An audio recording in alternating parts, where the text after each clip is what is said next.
If you're in a difficult relationship, I want you to tune in to Love and Abuse over at loveandabuse.com, just to make sure that you aren't in what might be considered an emotionally abusive relationship. If you're being told that you're responsible for all the problems in the relationship, then definitely turn this off right now and listen to that show, Love and Abuse. That's my other podcast where I tell you what's toxic and what's not. Sometimes you don't even know what you're in until someone points it out. Check it out over at loveandabuse.com.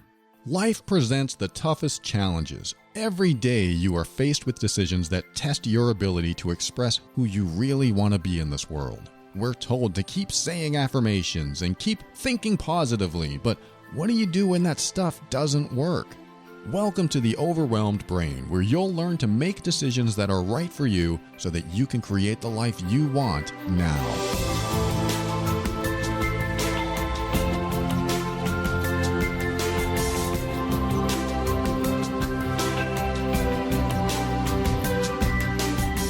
Hey, this is Paul Coliani, and I want to help you learn the skills you need to deal with life's challenges using emotional intelligence and critical thinking without compromising who you are. This show consists of my personal opinions and is meant for informational purposes only. Always seek a professional for your mental health and well-being. Wow, I feel like I'm getting my voice back. It's so good to be back verbally, and I'm so glad you're here. And you might hear some wind in the background. I am recording during a tornado warning, and so hopefully things go well. If they don't, it'll be a show with a lot of sound effects. So let's hope we get through this. Like I said, I'm glad you're here, and I'm going to get right into this message that I received because it has to do with the other message I received, and we're going to kind of tie them together. This person wrote, "Hey, how are you? I'm doing well, thank you. Once again, thank you so much for your podcast and your book, The Overwhelmed Brain. The last couple of months, I have been making decisions that are more in line with my values, but I have one area that I seem to struggle with. Because of past traumas, I go into freeze mode often. That is actually not the part that I mind because I'm actively working on it and I can see the improvement over time. But when I feel unsafe, I start to overshare. I tell people that I'm not even comfortable with so much personal information, and afterward I get anxiety attacks because I feel even more unsafe. I haven't been able to actively stop these moments yet. Do you have any tips for this? Thank you in advance." All right, thank you for sharing all of that. You did not overshare. You shared just enough. And this is great. This is a good lesson in succinctness. So take your own example here and just remember it. You just gave a very good example of what it's like. But you know this. I know you know this. I know you realize this. And it's a lot easier to do it over email. But your oversharing is very likely a coping mechanism. I actually talked about oversharing in an episode a long time ago. Let me bring it up. I think I emailed you the link. Here it is. So I do have an episode a while back called, this is a very long title, See Me, Judge Me, The Distant Partner with the Needy Partner, Stop Oversharing, and What is No Contact. There's 4 segments in that episode when I used to break up my show into segments. And the third segment is called Stop Oversharing. And I talk about that there. So I would like you to listen to that.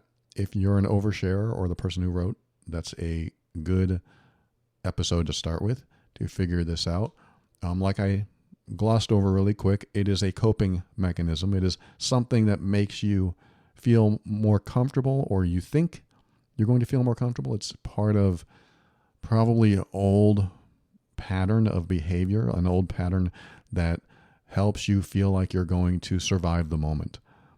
Because coping mechanisms start when we're children. Typically, a lot of them do, unless you experience some huge event later on in life. But that's where it usually starts. And in order to survive the moment, because you don't know if you're going to die, even though as a child you may not understand death, but you want to survive, you want to feel safe, you want to avoid suffering, you come up with a coping mechanism. And we all have different coping mechanisms. Coping might mean taking a deep breath, and that might be a healthy coping mechanism. That might be something that you do before, and I'm not giving you this advice. I'm just giving you an example of a coping mechanism. So that might be something that somebody does, like, okay, before I get angry, I'm going to take a deep breath, And that'll allow me to reflect. It gives me some time to reflect. It maybe change the chemical balance in my body because I'm bringing in oxygen. And so there might be something to that, of course, for people. They might use that to cope with a situation. And then somebody else's coping mechanism might be to lash out, to yell at the other person, because coping means I need to cope to get through this situation because I have some fear, or I am afraid that somebody will do something to hurt me, or I will feel vulnerable or exposed. So we get into these challenging events or situations in our life that bring up how we cope. And this is where our coping skills, our coping mechanisms, they activate.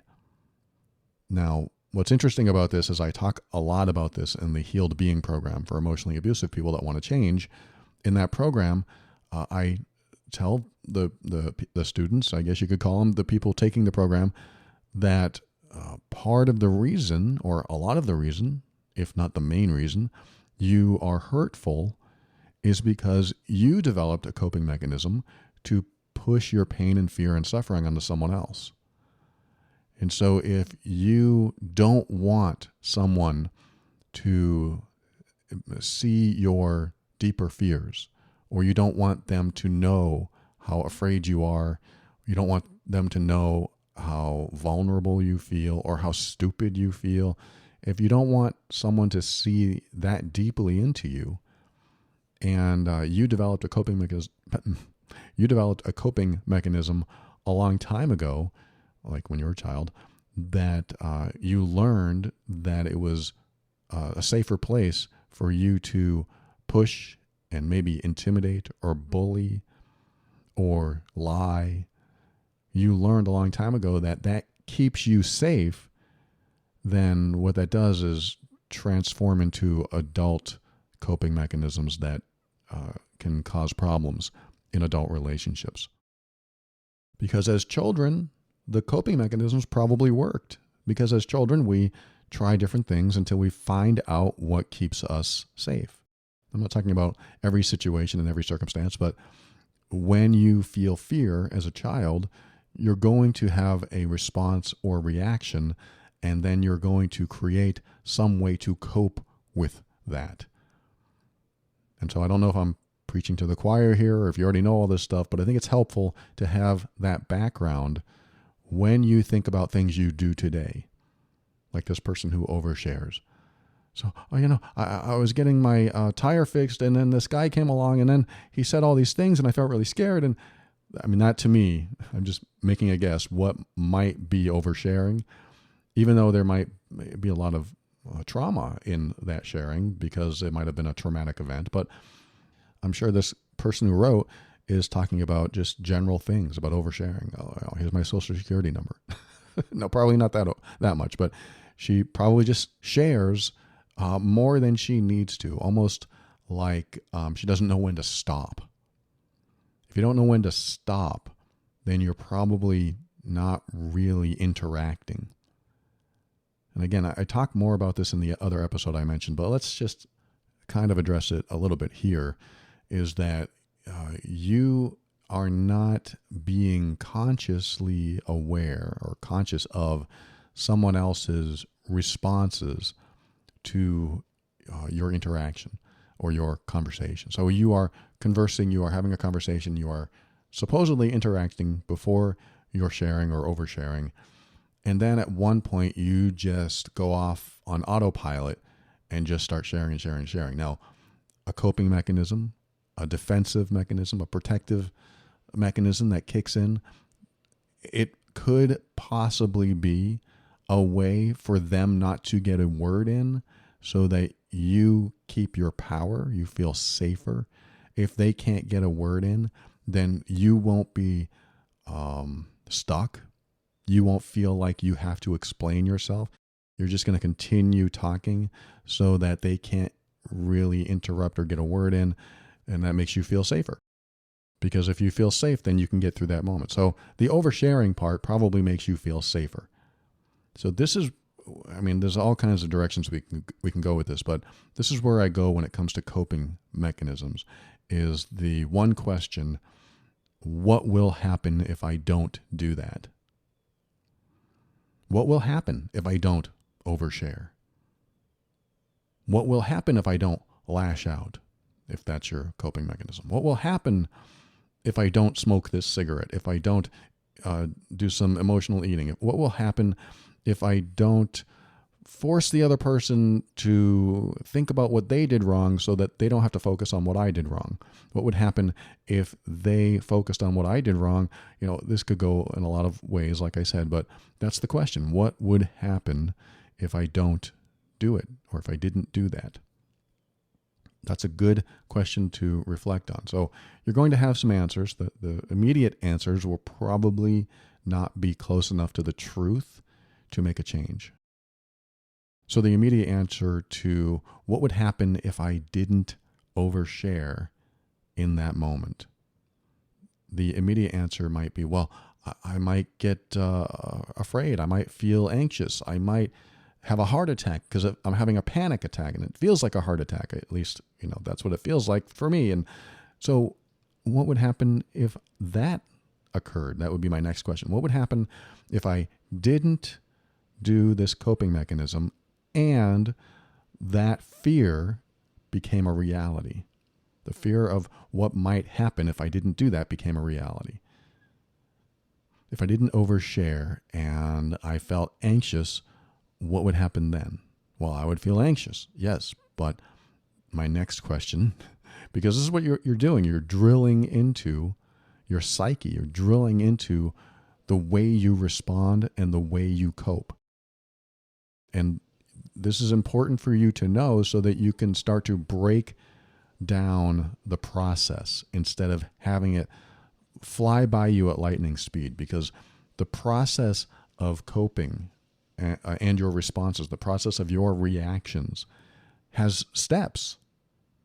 It takes steps, 1, 2, 3, 4, to get to the point where you start, in this case, oversharing. Coping takes steps. It's just that they've become so ingrained that it happens lightning fast. So you need to break down the steps. And in order to break down the steps, these questions help you do that. What would happen if I didn't do that? And what would happen if the worst case scenario, my fears, came true? What would happen if I suffered? There's a good one. What would happen if I didn't do that and it caused me to suffer? Well, this brings up the next question. And believe me, if you're resonating with any of this and you really need to think about it, pause, take a pause, and pause this episode and really drill into this, really dive in so that you understand where this is coming from, or at least how you're thinking, and breaking the grip that this has on you, and also breaking apart the process that you go through to get there. So the next question that it brings up is, like I said, what would happen if the worst case scenario were to unfold? What would happen if I didn't do that and I suffered? The next question is, I'm getting there, I promise. The next question is, how is that a problem? Okay, I'm suffering. How is that a problem? You're suffering. How is that a problem? That's when you really start to break apart your tight hold on what you believe to be true. Because what you believe to be true, even subconsciously, is that oversharing is the right thing to do.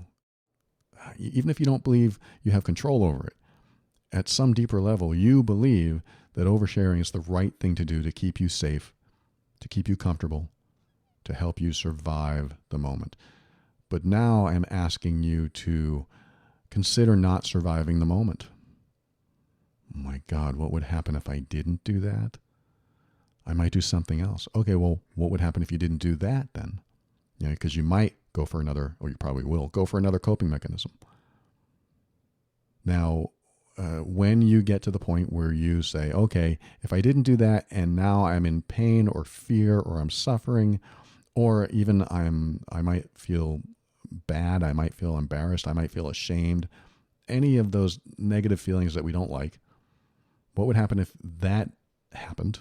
What would happen if you did feel pain or shame or guilt or suffer in some way? How is that a problem?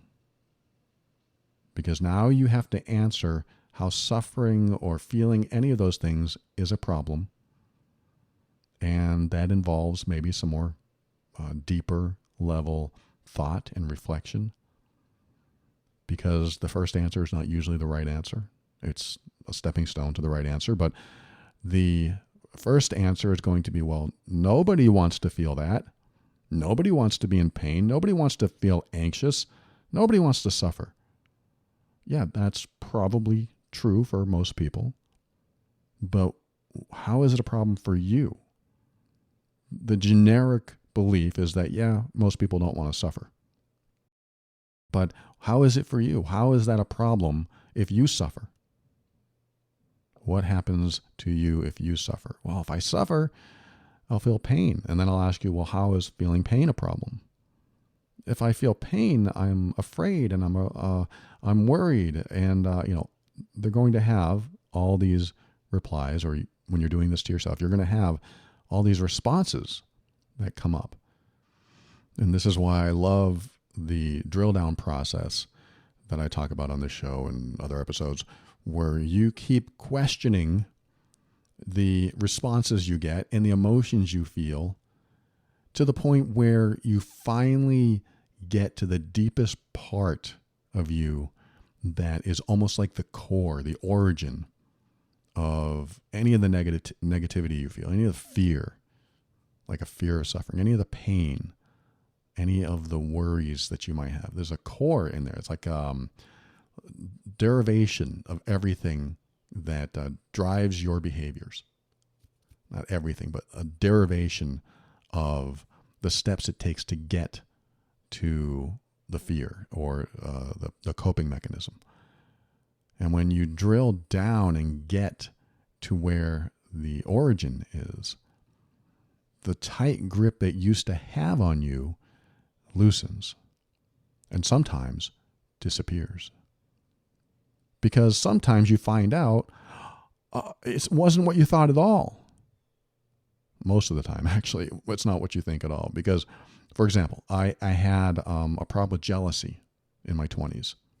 I'm in my 50s, for those people who don't know. In my 20s, I was a jealous person. I was possessive.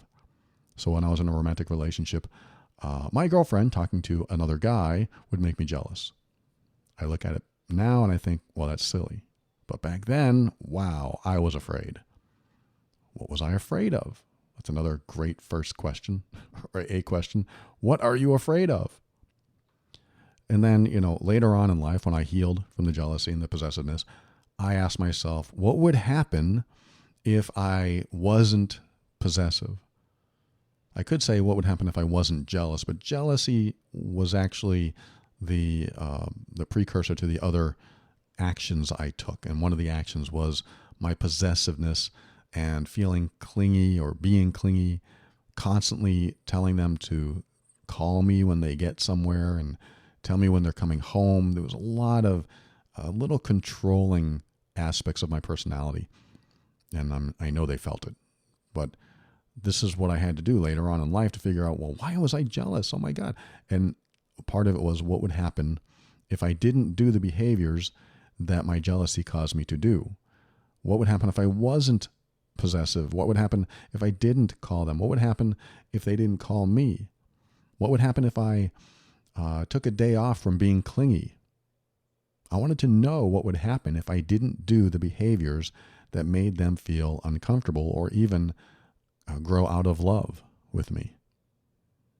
And so these are the questions I asked myself, and that's how I dug even deeper. So, for example, what would happen if she didn't call me when she got to the restaurant to meet her friends? What would happen? So going through this now, I think, okay, back then, I would think she doesn't care about me. Whoa. Okay. What would happen then if she didn't care about you? Wow, I got to break this apart or drill into this. If she didn't care about me, I would feel afraid, and I would be angry because I would want her to care about me. And well, what would happen if she didn't care about you? How is that a problem? Well, it's a problem because if she doesn't care about me, then I'll feel unloved. Well, how is being unloved a problem? And this is one of those stupid answers. Like, I'm going to say, nobody wants to feel unloved. I call them stupid answers. They're actually very good answers, because if you can come up with these answers, but we think that everyone would want that or everyone wouldn't want that, but we got to stay away from those kinds of answers. So I'm going to try to avoid the stupid answers, even though I'm going to say them anyway, because this self-questioning process makes room for that kind of response. Okay, so I'm going to say, well, everyone wants to feel love. Yeah, but why is it a problem, or how is it a problem for you if you don't feel love? Well, I want to feel love. Yeah, but why? Well, when I feel love, I feel needed. Okay, yeah. What would happen if you didn't feel needed? What would happen if that person didn't love you enough to need you, and you felt like you were unneeded? Oh, that doesn't feel very good at all.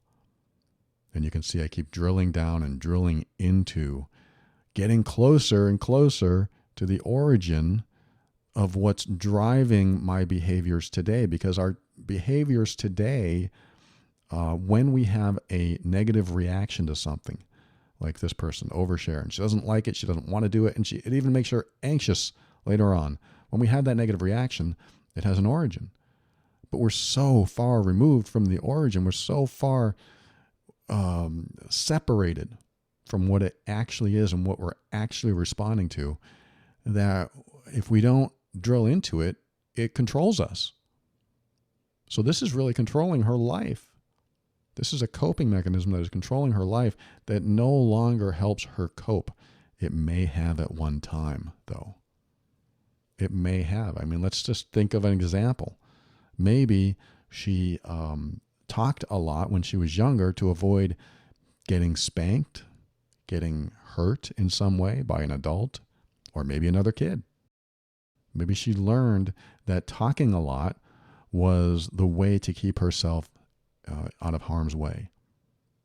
And she could have also witnessed her mom or her dad or some other adult or somebody else talking a lot to keep themselves out of harm's way and learned it through that, observing their behavior and taking it on as your own and trying it out, and it worked, so you keep doing it, but you never forget it. It's just, like I said, it becomes ingrained.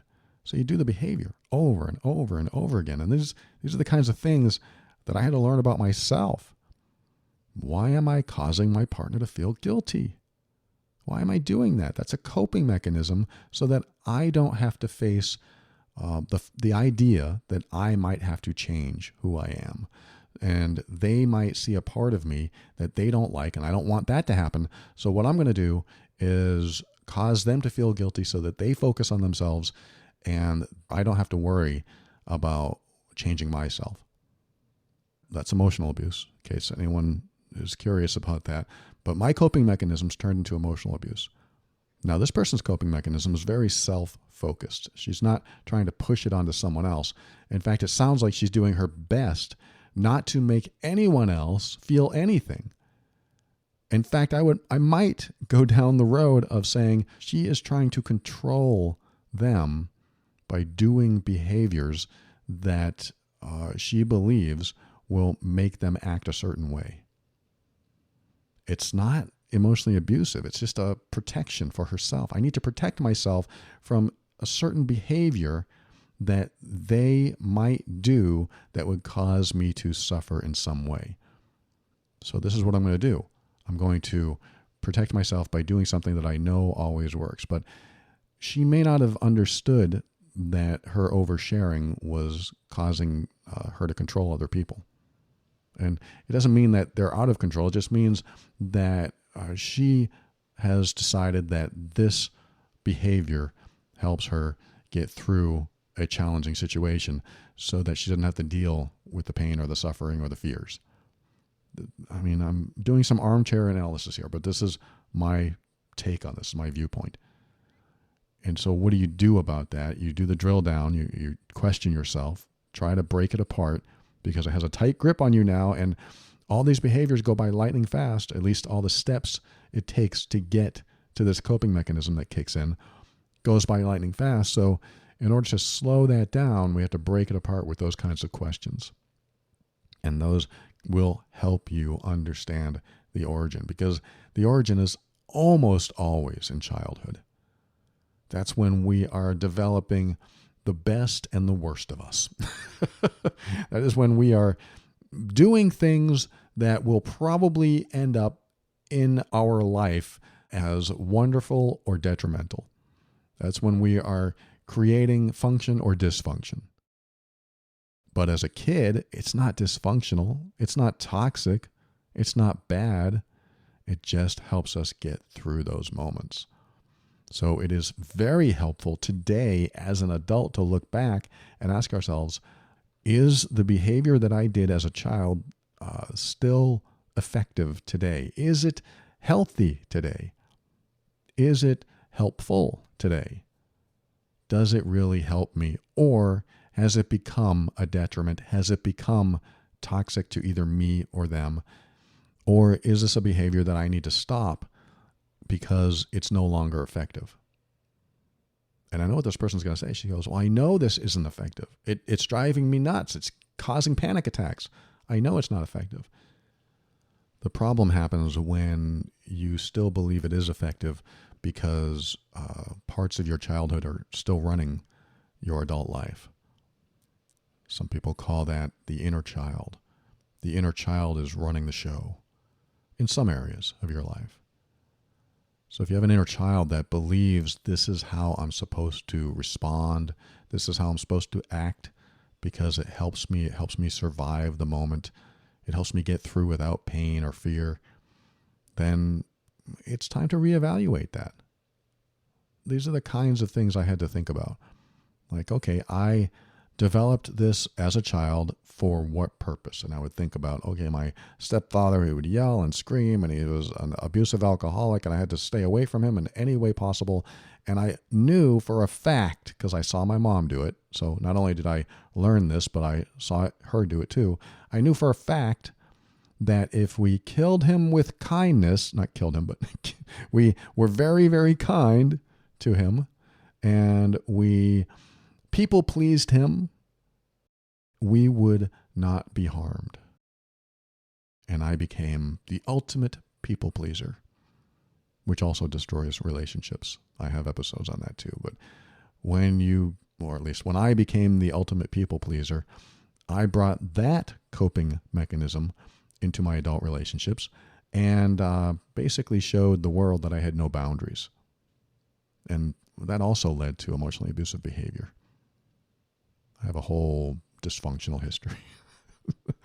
You can tune into any of the episodes of The Overwhelmed Brain. Of course, love and abuse, you'll hear me talk about it. But there's a lot that we bring in from childhood that aren't useful today. And it is helpful to think along those lines when you have a behavior that is not useful, or it makes you anxious, it makes you afraid, it makes you angry, whatever it is. Whatever the behavior does to you, like this person makes her anxious, whatever it is, you have to ask yourself, is this useful anymore?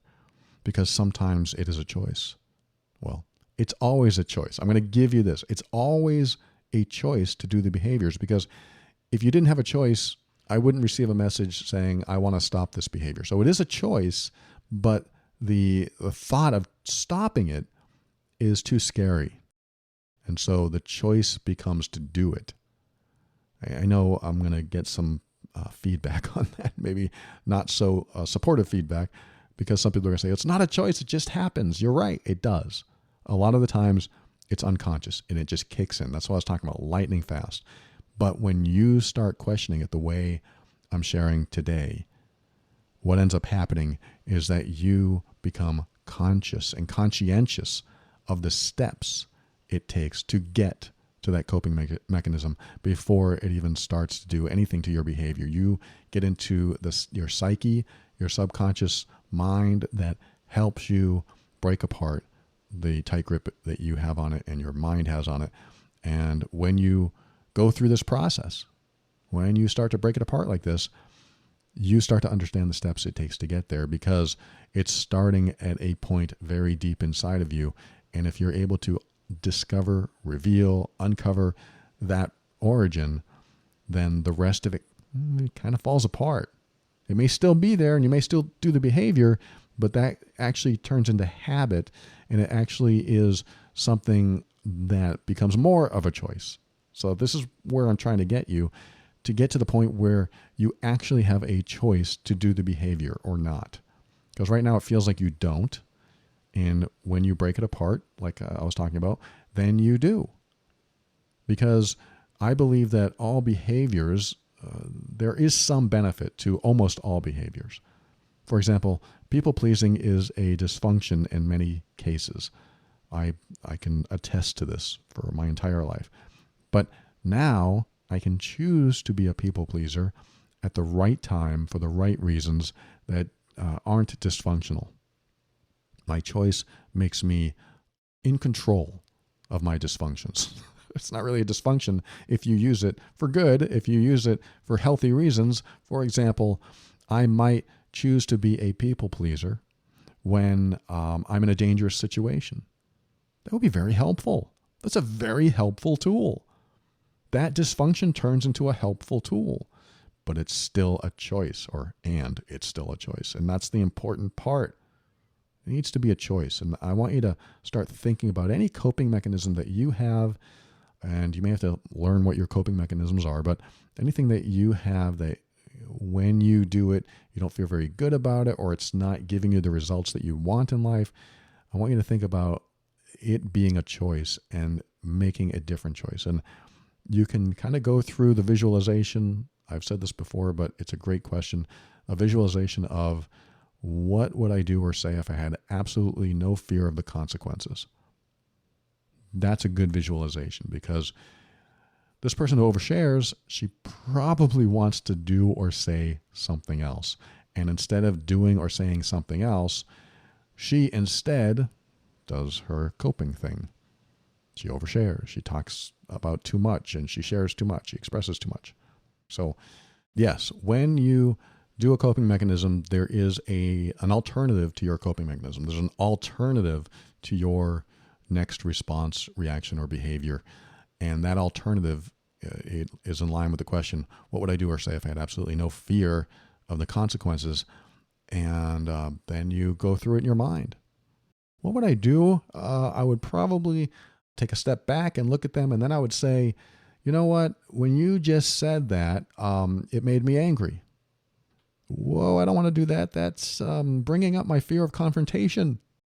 Yeah, could be. And this is what happens when you start asking yourself questions and going through this process, is that you discover other fears that are attached to it or associated with it. Okay, so what would I say if I had absolutely no fear of the consequences? I would say, you know what? You're being a jerk. That's what I would say. But instead I overshare because I don't want to face my fear of confrontation. Fear of confrontation. There's another coping mechanism, right? Because it's going to elicit actions or behaviors in us that we're going to do in order to avoid confrontation. So what do you do to avoid confrontation? Dig into that, drill down, and you'll discover some more stuff inside. And this is all part of the process of revealing what's driving your behavior. It's all part of the process of revealing what triggers you and what scares you and why you do the things you do. And when you start to uncover this stuff, you start to change your behavior because you have more choices. You have a choice in how to respond and how to react, how to show up in life, how to communicate with somebody else in more effective ways. I really don't like fear driving my life. I, in fact, hate it. You're not supposed to hate. I hate fear driving my life. When fear drives your life, you make decisions based on fear instead of what you want, instead of what you love, instead of who you are, instead of being in integrity, being in alignment with what you value, being in integrity with yourself.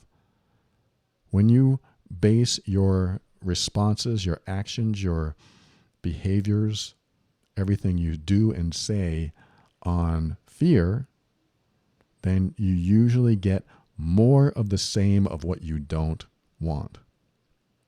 And when you base it on what you love, what you care about, and what you want in your life, and how you want people to treat you, when you base it on your boundaries and what you value, you usually get more of what you want in your life. You usually get more of a happier result, even though the initial point of honoring yourself and showing up that way can be scary as hell. And I have learned to take risks. Risks to me were saying what was on my mind. That was a risk to me. It probably wouldn't have killed me. Maybe. But I decided to take risks. When my boss was yelling at all the employees and yelling at me, I decided to take the risk and say, I really don't want to be yelled at. Who says that to their boss? Who says things that could get them fired? That was my belief. Who says this stuff? That's scary. I don't want to be fired. I need money. I need a job. And I started changing things for myself by deciding that my integrity, my values, my boundaries, everything about what makes me me was more important. That doesn't mean I told everyone off. That doesn't mean I just gave everyone the finger and walked away. That's not always how it goes. Sometimes it does. Sometimes it does. Sometimes it involves you getting upset. Sometimes it involves you getting angry and taking the risk of being who you are. Now, like I say on my other show, Love and Abuse, always pick your battles wisely. If you absolutely will not be able to survive if you aren't getting paid and you decide to tell your boss off and think that they won't fire you, it might not happen. They might fire you, they might not. But if you aren't ready to take the risk, I'm not saying to take it. I personally, I take the risk. That's just me. And I go through the pain. I climb the mountain really fast and wear myself out right at the beginning instead of taking the long way. And what I mean by that is I try to fail as fast as I can and try to wear myself out and feel the pain as fast as I can so that I can get over the hump, get over the mountain, so the rest of it can be downhill. That's like, I haven't talked back to this toxic person ever, so today I'm going to do it. Today I'm going to climb that mountain really fast and just get it over with. I'm going to be in pain. I'm going to feel the shin splints. I'm going to be suffering. I'm going to be out of breath. But at least I will have done it to get over that peak. And the rest of it can be downhill. It may not all be downhill from there, but I will have gotten past the hardest part, my fears. There's so much to expand on there, and I hate to leave it there, but I'm going to, because I'm just going to allow this show to conclude, because I do have another email. I'm going to read it during the outro of the show, called the outro. Everything's happening at the end. In fact, those of you who think the show ends right now, I got news for you. You're missing out sometimes on a lot of information if you don't listen past my thank yous and my goodbyes. But here I go, back in a moment to say my thank yous and my goodbyes, and another question, my final words, right after this. Be right back.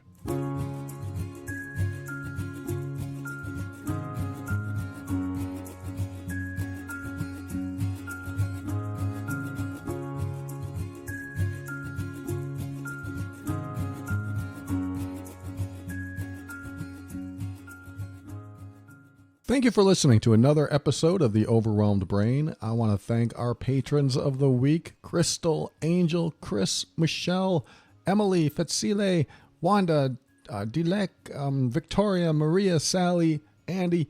I really hope I got your names right. Thank you so much for your support. These are the patrons. I read new names every week, and I am grateful for their financial support of the show.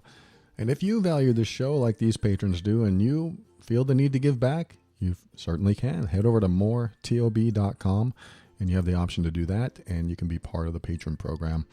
I appreciate all of you patrons. Thank you so much for your support.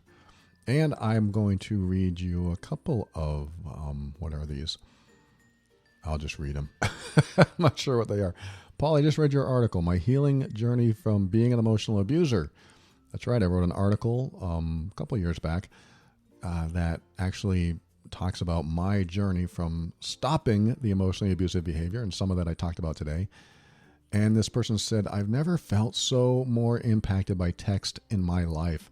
I have to thank you for your vulnerability, honesty, and insight. I too have been an emotional abuser. I also felt the need to vomit from my own behavior once I realized how destructive I've been. He's referring to how I felt sick once I discovered how awful I was treating my partners and my wife when I was married. He goes on to say, I don't know if I have the words to express the waves of emotion and realization that hit me when going through some of your thoughts, but I took many, many screenshots, and I'll be reading this article many more times. Thank you sincerely. Thank you for sharing that. And wow, this is the kind of message I love to see, that the people that are, let's just say, difficult. These are the difficult people, the emotionally abusive people, doing behaviors that are making other people's lives miserable and their own. You make your own life miserable when you are hurtful to anyone else, because what are you doing? You're creating an environment of hurt. And so this person read that article, and it turned out to be a very popular article. A lot of people resonate with it.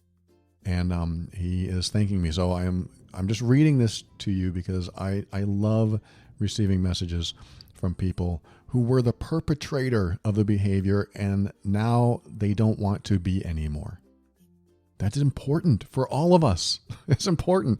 There's a lot of resources for the victims of emotional abuse. My podcast, loveandabuse.com, definitely one of those resources. But I realized there needed to be a resource for the perpetrators of that hurtful behavior as well. And so when I get messages like this, it always, always warms my heart. It was the journey I took, and I always tell people it has made me so much lighter.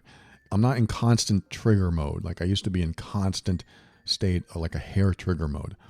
And I would constantly focus on the other person, waiting for them to change and wanting them to change and doing things to make them change. And when that stopped, when I stopped doing all that, when I healed, I just felt like a completely new, different person. I thought, this is what I've been missing all my life. I've been worried about what the other person is going to do to make me happy. And I finally was able to let all of that go. And then I had to find something else to do with my brain. I had to figure out, what am I going to do with all this free space in my brain that used to be occupied waiting for other people to change? So I feel so much better now. I don't have to think about anyone else changing. I just have to accept them for who they are. And if I don't like it, then that's me. If I have a problem with them, then that's my problem. That's my philosophy. If I have a problem with somebody else, that's my problem, not theirs. So I'm not going to make it theirs. So thank you to the person who wrote that. I am grateful that you wrote that. I am so glad that you're on this journey. And I wish you much strength and healing going forward to make yourself feel better and to make those around you feel safe, loved, and supported for who they are. Good on you, my friend. And somebody else wrote and said, over the last year, I transitioned out of a 3.5-year toxic relationship.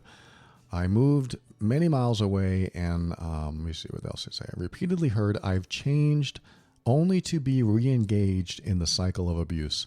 I found the overwhelmed brain in the summer of 2022 and through the podcast Love and Abuse. During this time, I had already moved home, but it was educating myself about emotionally abusive behavior at the suggestion of my therapist. I can't tell you how thankful I am to have found your podcast, which have served as validation for my choice of finally ending a relationship. She's had zero contact since last year. As somebody in the business world, and she gave me her title, but I'm trying to protect her identity here. As somebody in the business world, I consider myself to be an educated woman. Yet I had no idea what was happening when I was in it. Today, I'm still engaged in my healing process, but I know confidently that I'll be not repeating the cycle of emotional abuse ever again. Thank you so much for your work. Thank you for that. This is the other side of the coin, and I read those two back to back because there is healing on both sides. In fact, I just heard from someone today asking me, is it too late to start the healing? Is it ever too late to heal? I think that's how they asked it. Is it ever too late to heal from being in an abusive or toxic relationship? And I said, never. It's never too late. Never too late to heal. Because what happens when you leave a toxic relationship is first, you are so foggy and confused, typically, that you're not sure if you made the right decision or if your decisions are sound. And this stays in your mind. It's a fogginess that stays in your mind between 2 and 4 months. I've given it a timeline. This is typical. This is what I've seen. 2 to 4 months. After you leave a very difficult or toxic relationship, it takes 2 to 4 months for the fog to lift. And that means that you aren't thinking clearly until then. You do not have clarity until then. So you have to wait for the fog to lift. What is the fog? Every thought you have involves the other person in some way. That's the fog. So after you leave a toxic relationship, you think, okay, I don't know what to do. I'm not sure what to do. What would happen if I did this for myself? What would they think? That's where the fog really permeates our brains, is that we're involving them in our decision-making process, even though they're not in our life. What would they think? How would they react? How would they respond? I don't want to have to deal with that, so I'm not going to do it. I don't want to have to deal with their reaction, so I'm not going to do it. That's the fog. Because as soon as the fog lifts, you're not thinking like that anymore. So you have to give yourself time for the fog to lift. And until then, your thoughts will not be accurate most of the time.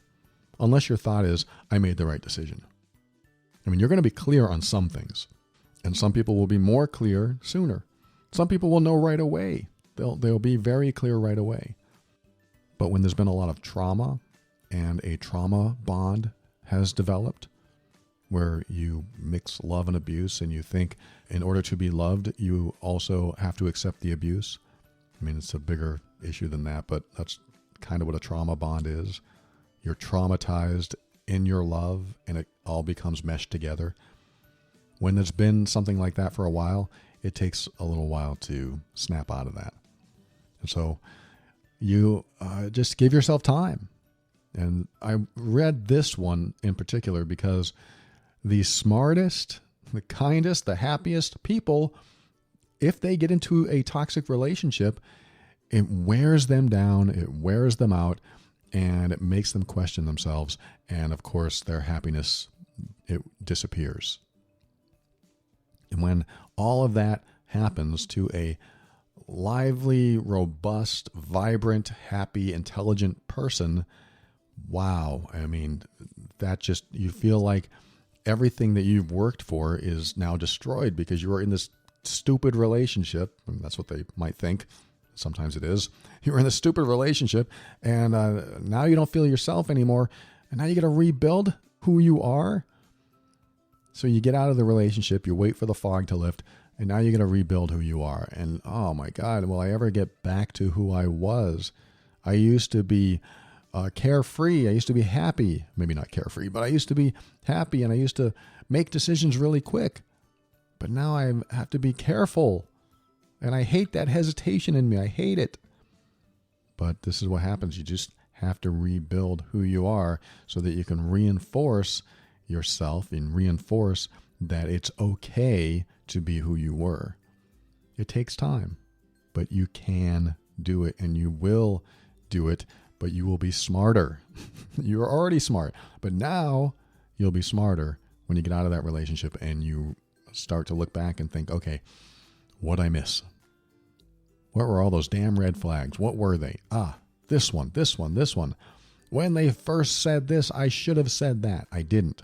Red flag. I'll just mark that. This doesn't mean I was stupid. I wasn't educated in the field of difficult, toxic, or abusive people. So now I know. And I'm going to take this knowledge with me and I'm going to build upon who I was as I rebuild who I was and become who I want to be again and be stronger than ever because I'm going to have more knowledge than I ever did.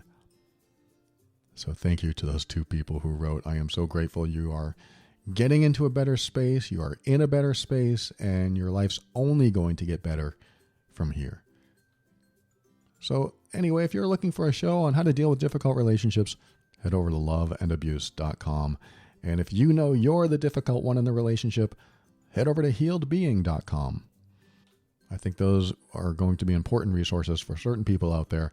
And if that's you, I wish you, again, much strength and healing through whatever you're going through.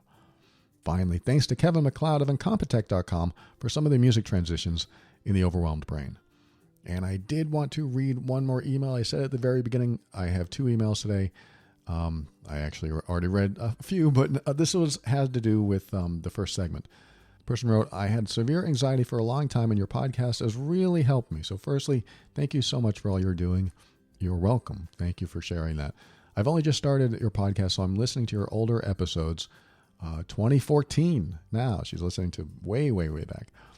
In the episode, Clearing the Path to Happiness, you mentioned feeling all your negative feelings at once and more strongly than ever. A lot of my negative emotions have mainly to do with shame and embarrassment. I'm a sensitive person. I remember all the times someone has criticized or disapproved of me, even from my childhood. And I replay those moments often and relive the shame every time. Time has given me perspective, and if I'm being rational, a lot of it isn't even a big deal. But I can't help feeling embarrassed when I think about it. My question is, if I already have self-esteem issues, will feeling my shame intensely really help me? Or should I tackle these feelings another way? I appreciate your feedback and thank you. All right. Thank you for sharing that. I'm kind of chuckling right now because she said, please don't reply with a TLDR. Like, it's too long. I didn't read.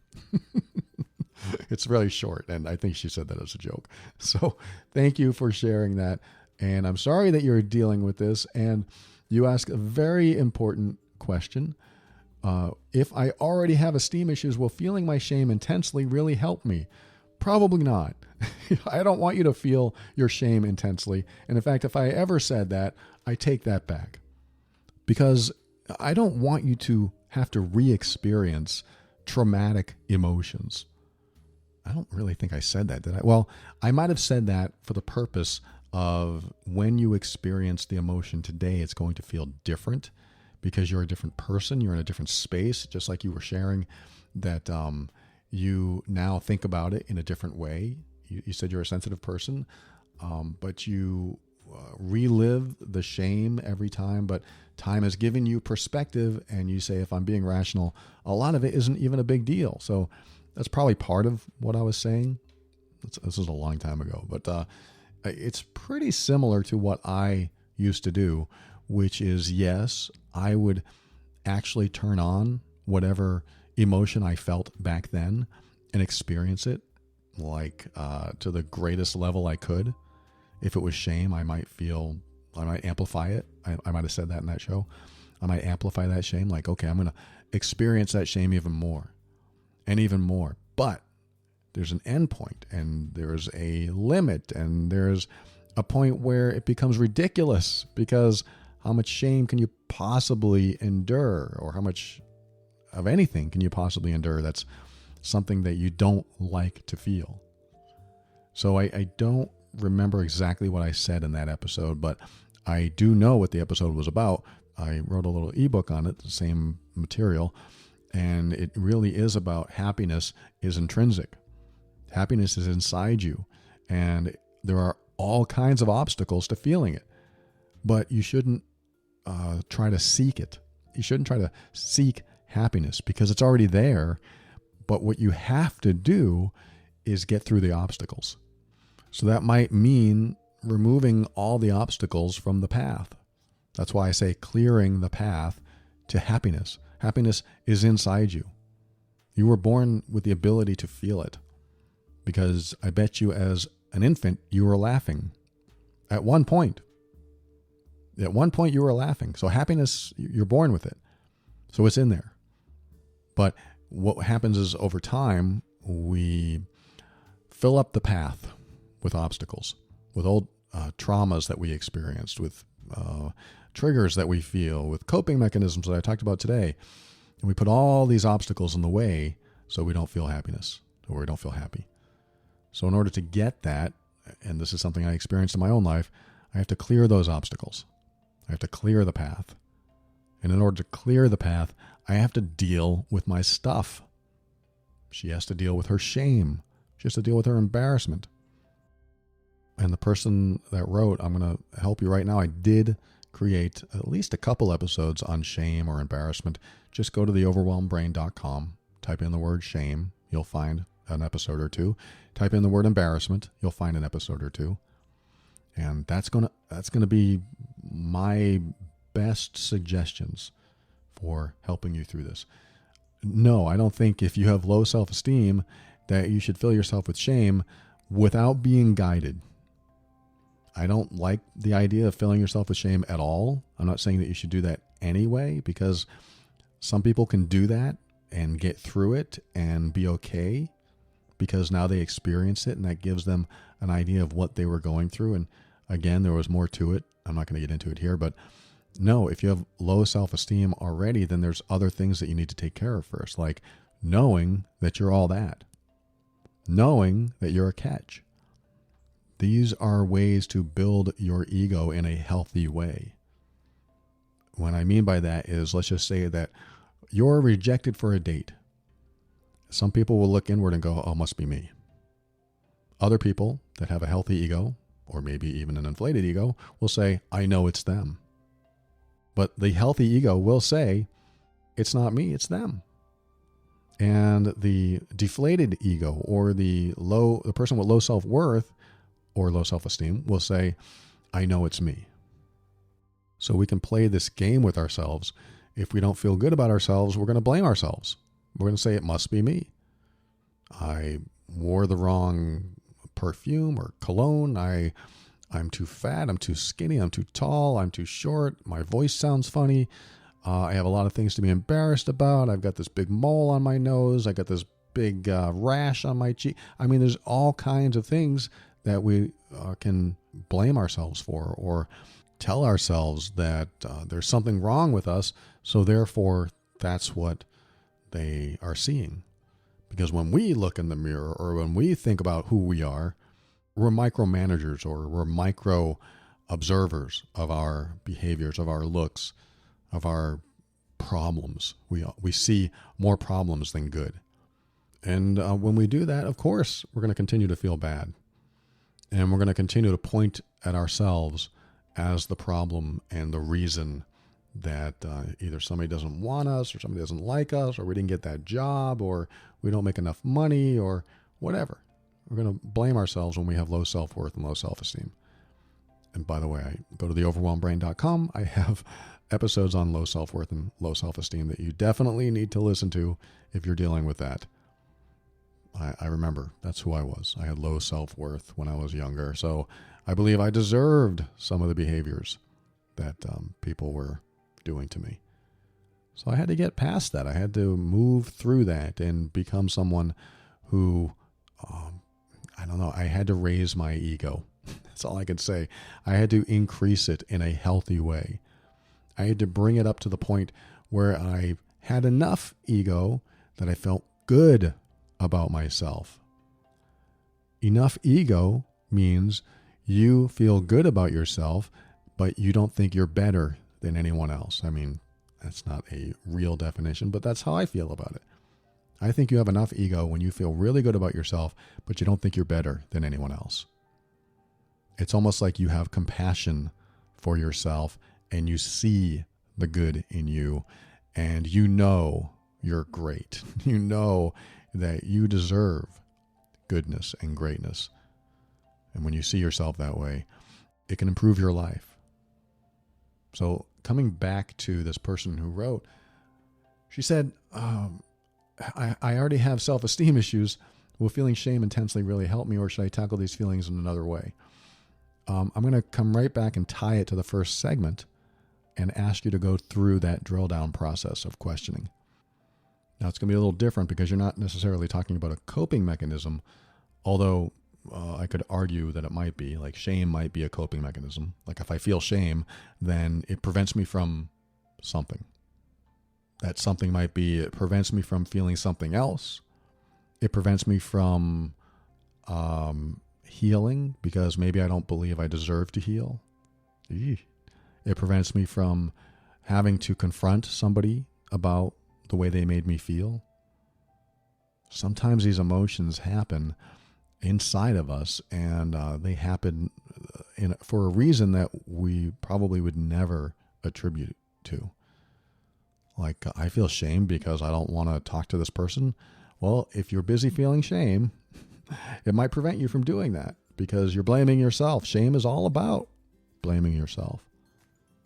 So if I feel shame, that must mean I blame myself for something. And if I blame myself for something, why would I do that? Why am I blaming myself? Well, I take responsibility. Okay, that might be true. But why do you feel shame? I'm not saying that you shouldn't feel shame. I hope you don't in the future, really quick. But it's a good question. Why do I feel shame? What am I blaming myself for? And how about by blaming myself, I continue to have this benefit? I'm going to try to word these questions in a way that are helpful.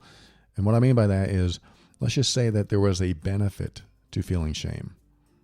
What is the benefit? If I feel shame, I get to avoid blank. Drill into that. If I feel shame, it prevents me from having to do what? I'm not saying all of these are true. I'm not saying they apply to you. But it's important to start to loosen the grip that this shame or whatever other feelings you have on yourself, starting to loosen the grip so that you can start living life without it. Wouldn't that be nice? Start living life without shame? If I didn't have shame in my life, what would that be like? So something caused you to feel shame, obviously. And so when you think about what caused you to feel that shame, what can you do, first of all, to make amends or make up for it? Is there anything you can do? If not, if you can't think of anything, then I highly recommend to go to theoverwhelmedbrain.com, look up the word forgive, and you'll find my episodes on forgiveness. Because a lot of when we blame ourselves for something and we feel guilty and we feel shame, it's important to understand the thought of forgiving yourself. I'm not talking about forgiving other people. I'm talking about forgiving yourself for how you showed up back then. Because often, if not always, or at least almost always, when we did something that we feel shame or regret or guilt about, we believe we could have shown up differently. And we might have anger or upset toward ourselves. And what ends up happening is that we think that it's not necessary to forgive ourselves because maybe we think we shouldn't have done that and I can't forgive myself because that means letting it go. But that's what keeps us in shame and guilt and also keeps us from increasing our own worth and self-esteem because we're stuck in the thought that we should be blamed and we should feel guilty or feel shame. We get stuck in that pattern, and that pattern repeats because we never choose to forgive ourselves a break. I forgive myself a break for how I showed up back then. I should have known better, but I forgive you, Paul. I forgive you. I'm letting you go because now you do know better. And now I know that you will never do that again. In fact, you'll do the opposite of what you used to do. You'll do the opposite. For example, I was hurtful to my partners in the past. I'm doing the opposite of that now. I am so supportive. I do everything I can. I mean, I hope my girlfriend agrees. I do everything I can to show that person I support who they are, who they want to be. I support their decisions. Even when I disagree with them, I support everything about them. And I want them to feel that support. I want them to feel happy. So to get past my own shame and my own guilt for the abusive behavior that I used to do to people I loved, I decided to do the opposite and make that my healing path for myself to make sure that I'm not stuck in the past. Because who wins if you hold on to shame or guilt or regret? Who wins? Nobody. You can't give enough of yourself to the people who love you today, and you can't give enough of yourself to yourself because you're stuck in the past and you're dwelling on it and it's there. And I'm not putting anyone down. I'm not putting you down, the person who wrote, for doing this. You still got to get past this obstacle, clear that path to happiness. Yes.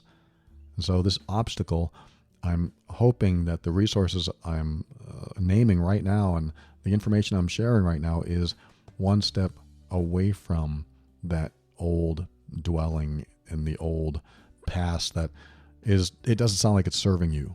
And it is time to maybe forgive yourself and move on. Give yourself a break for how you showed up back then, because if you knew better back then, you would have done better. If you knew better, you would have done better. But you didn't. Even if you knew better back then and you didn't do the right thing, it's still something that you couldn't have done anyway, because if you could have, you would have. And there's nothing you could do about that then. So now is the time to invest in yourself. Show yourself how worthy you are, damn it. Show yourself how lovable you are, damn it. I love you. You are worthy. You are going to get past this and through this, and put all your energy into today and the people that love you today, and love yourself and show people that you are worthy of love. And those who love you want you to feel this way about yourself. They want to see the whole you. They want to see the complete you. They want to see you in the now. And you can show up in the now and show them who you really are today, and not only parts of yourself, because you can't get past this old stuff. And I know there's a lot of work involved here. I'm not saying it's a simple step, but you will get through this. And I've got plenty of episodes to help you out there. And maybe a little bit of what I said helped you out right now. Well, if it didn't, you know what to do. Just keep an open mind. That's how you can step into your power and create the life you want. Always take steps to grow and evolve. You are powerful beyond measure. And above all, and this is something I absolutely know to be true about you, you are amazing.